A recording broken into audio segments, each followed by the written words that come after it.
Coming up next, we're telling the stories of the songs that shaped one of the best years in popular music history.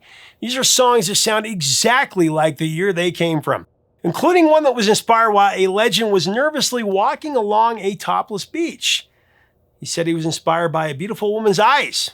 Plus a breakout song by a talented artist that thought the industry was conspiring against him so that he wouldn't become bigger than Michael Jackson. And then one bad interview was the last straw for him, and he killed his career virtually overnight. Find out what happened. Plus a wishful smash by an artist that broke the record for consecutive top 5 hits by a rookie, even though every record label had initially passed on all those songs. Plus a legendary artist everyone forgets about, even though this icon has sold over 100 million records and had 24 hits. Finally, a song the legendary rock singer despised so much he tried to sabotage it by delivering a lukewarm, uninspired performance. But everybody praised it, and it was a major hit. Let's do it. Hey, music junkies, Professor of Rock, always here to celebrate the greatest artists and the greatest songs of all time. You know, if you watch the Thursday night lineup of NBC, from Family Ties to Cheers, you're going to dig this channel of deep musical nostalgia. Make sure to subscribe right now. And if you are subscribed, unsubscribe and resubscribe so you get the stuff, and like, share, and comment so we can keep it alive. So we've done a handful of these countdowns. We've called them dated, songs that sound exactly like the year they came from. And we decided because many were confused by its explanation, we'd retitle it to Time in a Bottle. The songs that take you right back to the year they ruled the charts. So today we're jumping into a great year from the 80s. Who Framed Roger Rabbit ruled the box office in this year. Kirk Gibson hit a massive home run to give the Dodgers the World Series, plus Super Mario Bros. 2 came out on the NES. It's the year 1988. Let's do it. All right, we're going to start off our countdown with the one and only David Lee Roth. At number 10, I've got Just Like Paradise by Diamond Dave.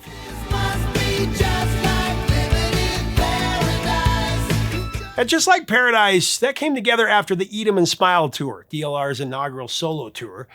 Brett Tuggle, the keyboardist, put down a chord progression and a rough drum beat on a keyboard, and then he brought it to Steve Vai, and Vai layered in some guitar parts. And then, they showed the demo to David Lee Roth in his basement. So when they showed it to him, David Lee Roth lit up a joint and asked him to run it again, and the energy clicked. He knew it was going to be a single. Dave had the lyrics ready by the next rehearsal. Tuggle says that, Roth was always incredibly fast with lyrics, usually jotting them down shortly after hearing the music. In fact, it was in the news just recently that DLR claimed that he wrote every single word of Van Halen's songs in the time he was with the band. So there's that. Here, the song's core vibe is about the joy of young romance and that feeling of being magnificent, what DLR could tell you. The video features real footage of David Lee Roth climbing Half Dome in Yosemite, shot by award-winning mountaineer David Rashiers. Roth, who's been climbing for a long time, said the climb embodies the mix of excitement and fear he wanted the song to convey after leaving Van Halen. He said he was much happier. That's what they always say.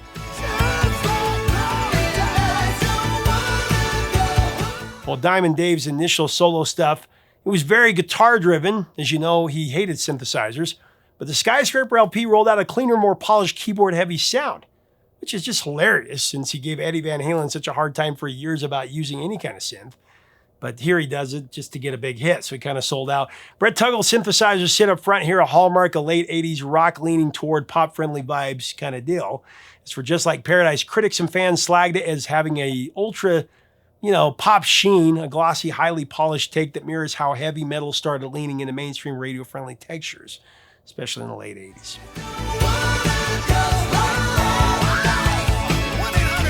All right, coming in at number 9 on our Time in a Bottle countdown is a song that sounds so much like 1988, it hurts. One of my favorites, Electric Blue by Icehouse.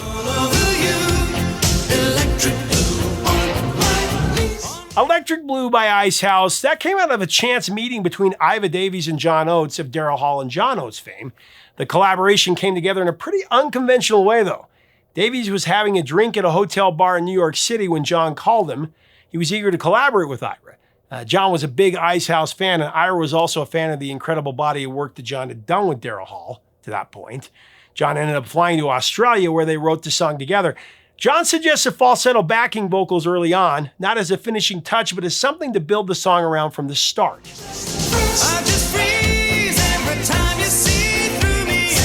The title has a pretty cheeky backstory as well.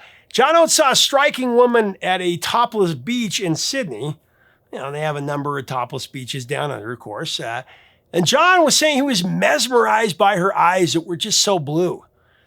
Yeah, he claims he was just looking at her eyes. Sure. Just kidding.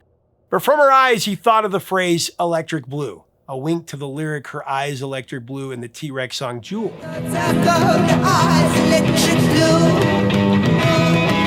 He even considered keeping the song to record with his partner Daryl, but of course it found a home with Icehouse. It wasn't all smooth sailing in the studio though when Ira and John began recording Electric Blue.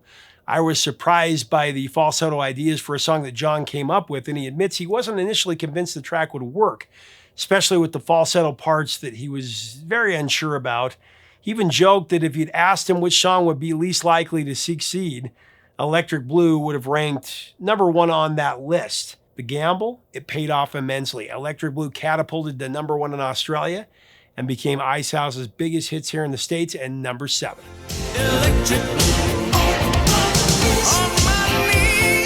All right, coming in at #8 on our countdown, it's a classic by one of the most successful electro-pop bands or groups of the 80s. The New Wave period for sure. Talking about the Pet Shop Boys with their reimagining of the song Always on My Mind.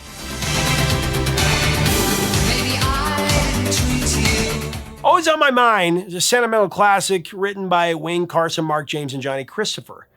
It's actually been recorded 300 times since it was finished in 1971. The singer known as Little Miss Dynamite, Brenda Lee, was the first to record it, and Gwen McCrae was the first to release the song as a single in 1972, as You Were Always on My Mind. Gwen's version dropped 3 months before Brenda's rendition did.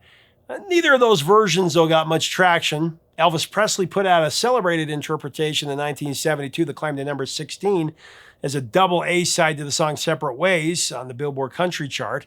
And then Willie Nelson made his version that moved to #5 of the Billboard Hot 100 and #1 on the country charts in 1982. The Pet Shop Boys, their synth-pop cover of Always on My Mind began as a one-off performance for a BBC Elvis tribute, and it unexpectedly became a Christmas #1 in the UK, the coveted Christmas #1.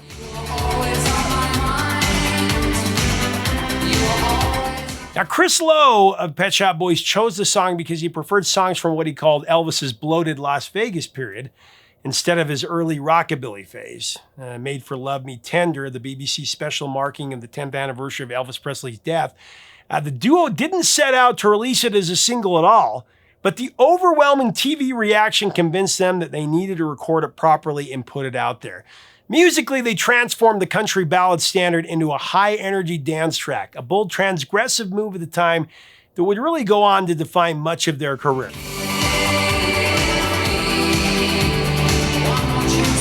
The Pet Shop Boys version of Always on My Mind, it definitely has a distinctly late 80s synth-pop vibe, marked by heavy compressed brass chords, a driving electronic beat, and a polished, almost robotic feel that contrasted with earlier ballad renditions.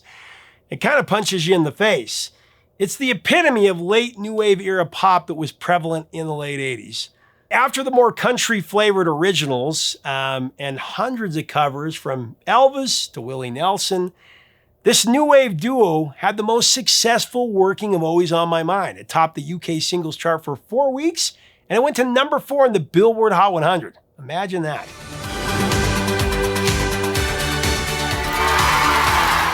So we're spotlighting songs that define 1988 in our dated countdown, or our time in a bottle, excuse me. And at #7, we have a solo smash by the lead singer of the Go-Go's, talking about Heaven is a Place on Earth by Belinda Carlisle. Baby, do you know that's love? Ooh, Belinda Carlisle's hit Heaven is a Place on Earth, that grew from a very serendipitous idea. A greeting card that was spotted by songwriter Ellen Shipley at a Brooklyn gas station.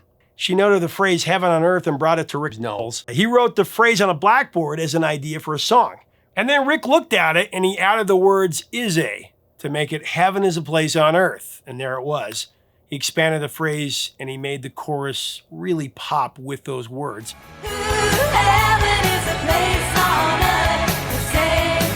Initially, the verses were quite different though. Engineer Shelley Yakis, they felt they weren't as strong as the chorus, so Shipley rewrote them with his 1960s girl group vibe that fit Carlisle's sensibilities.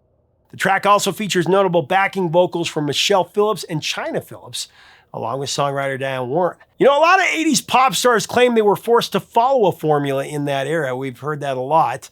Consequently, the brighter, catchier, lowbrow hits, they haven't aged as well because the world, to me, has gotten so much more serious. In this world, we're just beginning to understand. Yeah, it's like the pop culture tastemakers tend to force a social agenda, even with music. It's like they want you to constantly be reminded of how truly awful the world is. I mean, it wasn't all sunshine back in '88 by any means, but the internet and social media has definitely changed the feel-good attitude that used to be in there in the '80s. But frankly, I think we need more of a feel-good spirit to stimulate the drive to make the world a better place, and Heaven is a Place on Earth is where we start. It's one of those songs that evokes a smile, and it just warms the heart. That's why we're putting it in our time in a bottle countdown to transport us to a happier time, at least for me. Heaven is a Place on Earth was a big success for Belinda. It reached #1 on the Billboard Hot 100 and #1 in the entire continent of Europe in 1988. And I admit, I like this song. I really do.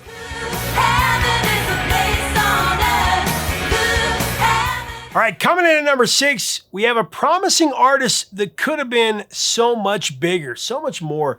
In 1988, there was a breakout of an immensely talented performer by the name of Terrance Trent D'Arby. He shook the world by storm with his debut single, Wishing Well. It sounded very Prince-esque. Like a bandit, stealing time. Terrance Trent D'Arby described writing Wishing Well as happening in a half-asleep, half-awake state. Found himself drawn to the feel of the words in that dreamlike mood. He selected phrases largely because they felt right in that subconscious realm, which produced real evocative wordplay like butterfly tears and crocodile cheers.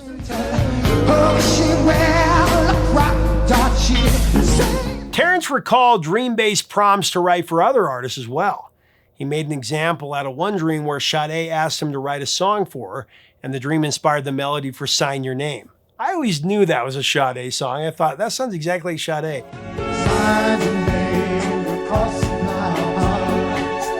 Now, Sign Your Name, of course, was the follow-up single to Wishing Well. He kept it for himself.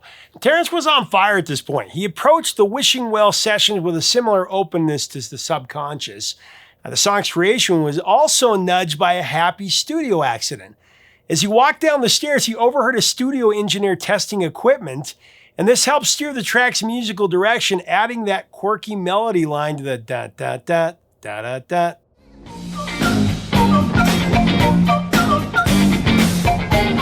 It occurred during a studio line check, and according to accounts, engineer and bassist Sean Oliver was pushing the pitch bend wheel back and forth on the DX7 keyboard to test it while the band was preparing, and that created the melody. He just walked and there it was. It's awesome. Wishing Well's ascent to the top of the Billboard Hot 100 and the R&B chart was a slow and steady burn. Released in the UK in 1987, it didn't reach #1 on the US Billboard Hot 100 until May of '88. It took 17 weeks to get there, one of the slowest ascents of the decade. Offstage, D'Arby later explained that he viewed the name Terrance Trent D'Arby as a persona that needed to die a noble death to relieve him of the pressure and suffering that was tied to that era's fame. He legally changed his name to Sananda Maitreya in 2001. So at the height of his career in the late 80s, he was infamous for his intense ego and outspoken bravado. You remember this. I think we covered it like 3 or 4 years ago. But he had some provocative comparisons to make to different music legends. Pretty much in every interview, he seemed to get worse and worse. The one that broke the camel's back, though, is the infamous interview where he claimed that his album was better than the Beatles' Sgt. Pepper. Terrance even got paranoid. He suggested that the industry was conspiring against him. He said they viewed him as a threat to established stars like Michael Jackson and Prince. Called himself a genius, and that arrogance, along with his public criticism of American culture, that led to a rapid backlash, and Terrance Trent D'Arby never came close to reaching that level of success ever again. Wishing Well is, of course, heavily carbon dated by its production, particularly the precise snap drum sounds and synthesizers, which make it a defining track of 1988 and such a great song.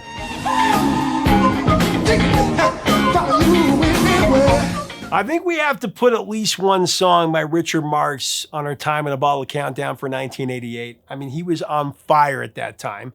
At #5, we put in his first big ballad, Endless Summer Nights.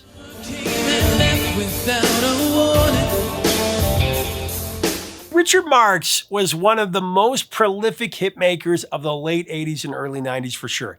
He was one of the hottest rookies in music history. I mean, his first 7 singles reached the top 5 on the Billboard Hot 100, making him the first male solo artist to achieve that amazing feat.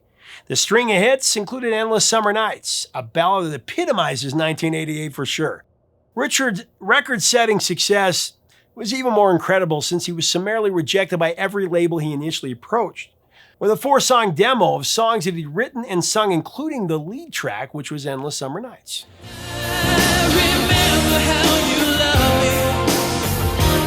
Now, one of the pivotal moments for Richard was when his Atlanta roommate, who knew a photographer in LA working for the Commodores, offered to speak to his friend and ask him to play Richard's demo for the one and only Lionel Richie. A few weeks later, a call from Lionel surprised the young artist. The conversation, it lasted over 30 minutes, with Lionel Richie praising Richard Marx's songs, encouraging him to pursue opportunities in LA, and describing the exchange as the pivotal moment. Of course, he sang backgrounds on a lot of stuff, including All Night Long, All Night. Marx has since recalled Lionel's support as transformative. He said it was the wind beneath his wings. Inspired by the passion for a real romance, Richard wrote about a love that fades, drawing from his Hawaii trip with Cynthia Rhodes. Ironically, they did not part ways, actually married after the song's rise to fame in 1989, but they would eventually. Richard is very proud of those early demos, included Endless Summer Nights and Shoulda Known Better, both songs that went to the top 10. Despite his unwavering belief in his work, though, he faced rejection from every record company he approached. In 85 and 86, until he was finally signed by EMI Records. Endless Summer Nights rose to number 2 on the Billboard Hot 100, was denied the top spot by Man in the Mirror by Michael Jackson, who was one of Richard's favorite artists. Richard also didn't call himself a genius and say he was better than Michael Jackson, so that's probably why he lasted a little longer than Terrance Trent D'Arby.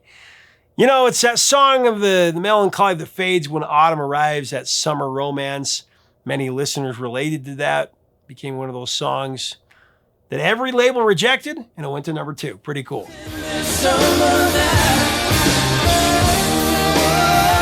Coming in at number 4, in 1988, the electro-funk sound of Minneapolis that was created by Jimmy Jam and Terry Lewis was all the rage.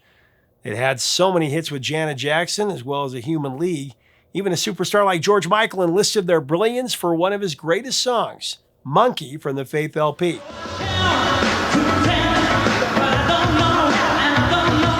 Now, the story behind Monkey is George Michael's reflection on a close friend who was struggling with severe drug and alcohol addiction. The monkey in the title evokes the expression, getting the monkey off your back, symbolizing a crippling dependency that George Michael felt unable to fix, or his friend did. The track delves into the tension of a romantic relationship overshadowed by addiction.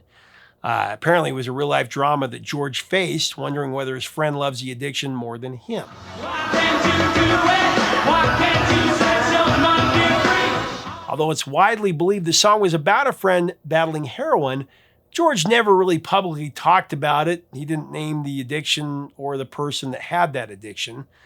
Following George Michael's death in December of 2016, though, reports emerged that claimed that he had been battling a secret heroin addiction himself, and he'd been treated for overdoses at times. However, these claims were not officially confirmed and were vehemently denied by sources close to him, with some associates calling the allegations absolute rubbish. Was the song about him? We may never know, but the Daily Telegraph reported in 2016 that a source said that George was secretly using heroin, and he'd been to the emergency room several times for overdoses. But following these reports, a family source said the suggestion that George was suffering with heroin addiction or even used it in the weeks before his death, that's entirely false. A good friend of his actually said, I know that was the one drug that he never touched. So there's that.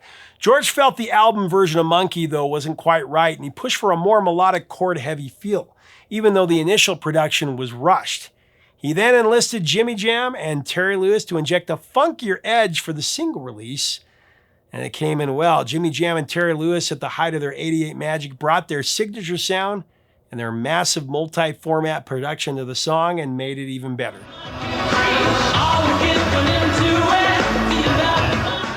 The collaboration led to a total reworking of the track, with George re-recording the vocals to heighten the energy and the complexity. Monkey became the Faith album's 4th consecutive #1 single on the Hot 100.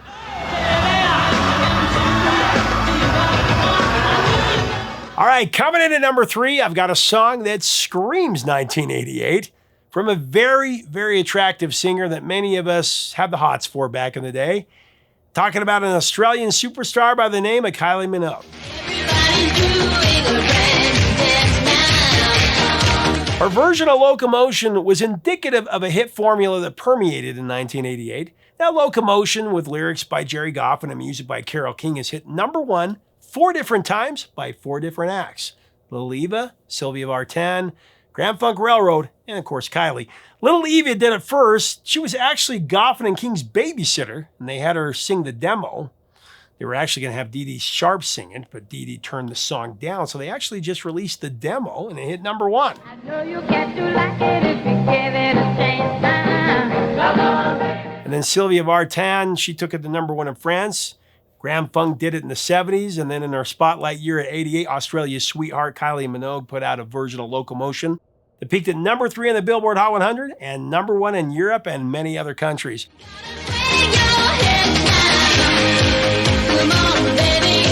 Kylie's cover of the Locomotion, it followed a very similar yet distinct pop formula that also brought success to Tiffany, leveraging a well-known high-energy 1960s cover to launch a young bubblegum pop image that was working very well in 1988. Both were huge hits. Tiffany found huge success covering Tommy James and the Shondells' I Think We're Alone Now. She also did the Beatles' I Saw Her Standing There. And likewise, Kylie chose 1962 to jump on the irresistible popularity of Locomotion. Before she broke in America, though, Kylie was a TV star in her native Australia on the popular series Neighbours. You could call it the Great Australian Pancake and Orange Juice Competition. No, that's a bit too long. Her decision to record Locomotion went back to a football benefit that she and a few of her cast members from the show were asked to help out with. Kylie recalled that they sang a song at the benefit and they were really nervous. They ended up having such a great time performing the first song that they wanted to perform a second song. Kylie's suggestion was the Locomotion. She knew the words because she had a Carol Sing songbook that she often sang from. Plus, the band happened to know how to play the song very well. So it ended up being a simple song to perform and led to her eventually recording the version of the song that went to the top of the charts in the US and many other countries.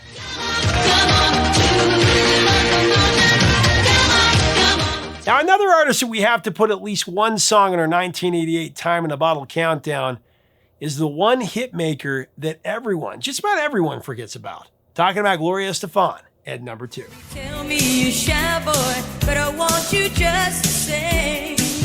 So seriously, Gloria Estefan has to be the one artist that everybody forgets about. The one artist everybody forgets sold over 100 million albums and has had 24 hits, including 11 top 10 smashes. Why does everybody forget her? It's kind of strange. So today we're going to zero in on 2 that were catchy as hell, but I don't hear them anymore. Do you? Let me know in the comments. They were everywhere in 1988. Anything for You? Anything for you, though you're not here. And a 1, 2, 3. Big phone, come on, baby, say you love me, 5, 6, 7. 1988 marked a watershed moment for Gloria Estefan, propelled by the chart-topping Anything for You and the global reach of her Let It Loose album. Leading the Miami Sound Machine, she cemented her status as the queen of Latin pop by seamlessly weaving Latin rhythms into mainstream pop, really helping redefine crossover music and shaping the soundscape of that era. Gloria was pivotal in showcasing a diversifying American culture and paving the way for other Spanish-language musicians.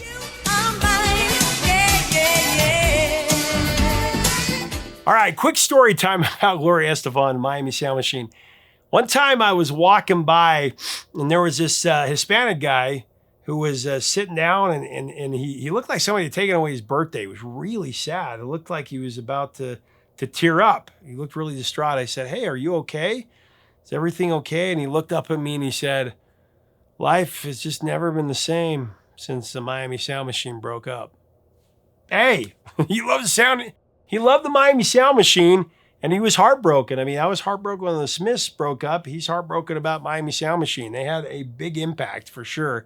But I'll never forget that. Very, very funny moment, very cool moment. So Gloria performed at the American Music Awards in 1988. It was a landmark moment as one of the first Latin artists to do so, highlighting her mainstream presence in 88 going on. Fresh look at the story behind Gloria Estefan's 1988 ballad, Anything For You, shows a clever paradox. She wrote the song's deeply heartbreak-laden, longing lyrics while happily married to Emilio Estefan. At that point, they'd been together a decade. And though the track is a tear-jerking meditation on love lost, it marked a personal milestone for Gloria. In addition to being her first Billboard Hot 100 #1, it was a breakout moment that challenged industry expectations that she couldn't cross over into major pop superstardom. At the time of the release, Gloria and Emilio Estefan, who had founded the Miami Sound Machine after Gloria joined the group in '78, they'd been together for, like I said, almost 10 years. Fans wondered how a seemingly content married singer could pen a song about a relationship gone wrong, but the lyric's premise is Gloria imagining how she would feel if she and Emilio ever separated.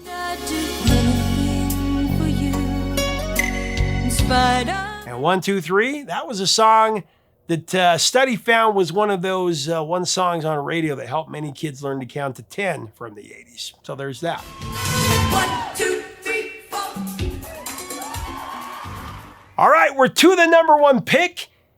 And the song that I picked to top our 1988 dated Time in a Bottle countdown is a hip song by one of the most amazing vocalists of the rock era. Although on this track was arguably one of his weakest performances, and he purposely tried to make it that. He tried to sabotage it. Talking about Lou Gramm's half-hearted effort on I Don't Want to Live Without You by Foreigner. I find myself in a strange situation. So let me explain why I Don't Want to Live Without You is our #1 song on this Time in a Bottle. It's really because it marked the transition of Lou Gramm from Foreigner to becoming a solo artist. Now, my opinion aside, Lou, his take on how he approached I Don't Want to Live Without You was this. His frustration began when Mick Jones didn't submit the song to Lou to look over and give his input. He had zero creative input on this track whatsoever. Now, Lou made it very clear that he wasn't in favor of Foreigner, trading in his rock edge to become a wimpy ballads band. He was very against it. It was a concern that he had since the enormous success of I Want to Know What Love Is from 1984.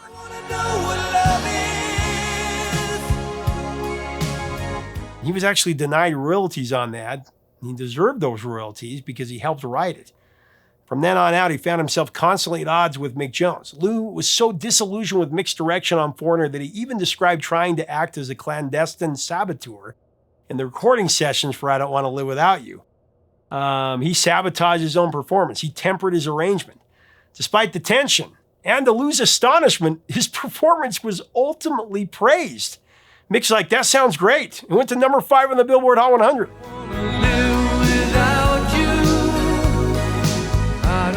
A short time before the release of I Don't Want to Live Without You, Lou dropped his first solo single, Midnight Blue, in 1987.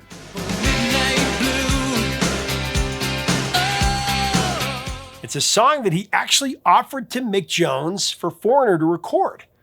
Well, Mick heard it and he rejected it outright. So Lou's like, all right, that's fine. I'll put it on my solo album. Funny enough, it was awarded the BMI Award for the most played song of 1987, and it became a bigger hit than anything Foreigner would ever put out from there on out, hitting #1 on the rock charts and went to the top 5 on the pop charts. It was a sweet victory for Lou Gramm, since his decreasing role as a collaborator on Foreigner songs had left him confused and unfulfilled. Having a hit single with a song that you wrote, man, it was the perfect thing to rejuvenate Lou's spirit.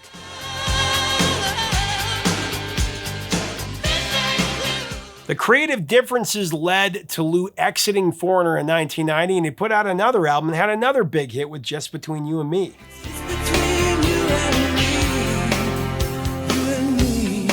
Although he did return in 92.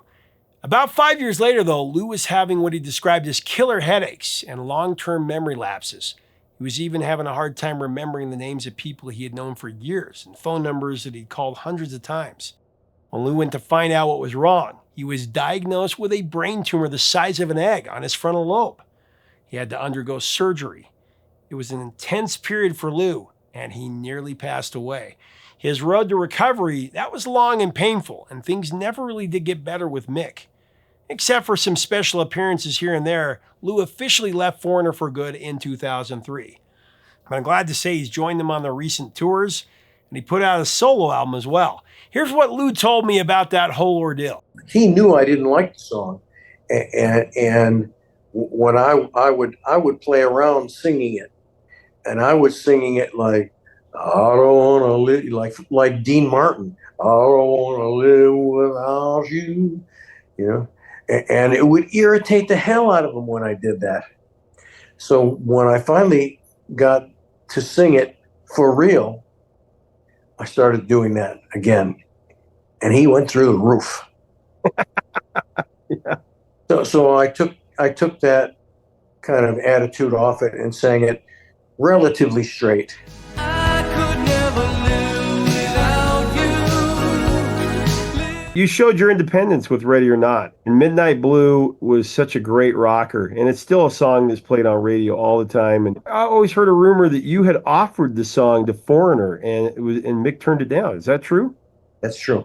Matter of fact, when Foreigner was getting ready to do, I can't remember which album, not sure which album it was, but we were gathering song ideas from within the band, and that Midnight Blue idea was mine, but I couldn't play it. I played it on piano. And then when Bruce and I got together, he found the right voicings on the guitar for it, and that made it for me. It was totally a guitar song. You might think that it's much too soon for us to go. Man, 1988 was another great year in music. Some of the most definitive voices in the history of the rock era were prominent in the soundtrack from that year.